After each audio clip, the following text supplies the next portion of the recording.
এই শাবাশ, ব্যাপারই আলাদা আমার। গরম গরম দেখেছো? হ্যাঁ,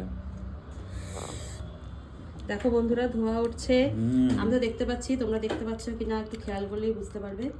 এটা হচ্ছে বাড়িতে বানানো চিলি ফ্রাইড চিকেনটাও রাইস বাড়িতে আর চিলি চিকেন। ইয়েস, দারুণ হয়েছে, দারুণ। কি গো, সবাই আবার ভাববে বউ যা রান্না করে দেয় সেটাতেই দারুণ দারুণ বলো। না না, আমি সত্যি বলি, টেস্ট লাগছে একদম সবকিছু দিয়েই করেছো তো দেখলাম। হ্যাঁ, একদমই তাই, দিয়েছি তো। আমরা ক্যাপসিকাম, পেঁয়াজ, চিলি চিকেন যেরকম খাই একদম এক্স্যাক্টলি সেই চিলি চিকেন।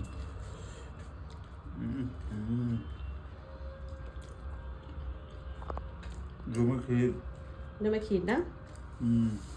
তুমিও খেয়ে নাও তাড়াতাড়ি। খাবো, তুমি খাও তারপরে আমি খাবো।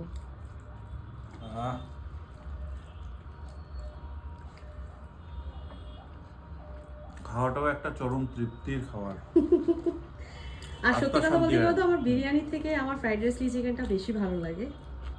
অনেকের হয়তো বিরিয়ানিটাই ফার্স্ট চয়েস, কিন্তু আমার, তুমি তো জানোই, আমার ফ্রাইড রাইস আর চিলি চিকেনটা বেশি ফেভারিট বলতে পারো। আমার ছোট ছেলেরও তাই। তো ঠিক আছে, তুমি খাও তাহলে, সবাইকে টাটা করে দাও। টাটা, আমি এনজয় করছি। করো। দারুণ হয়েছে কিন্তু, দারুণ, পুরো খাও। Perfect test.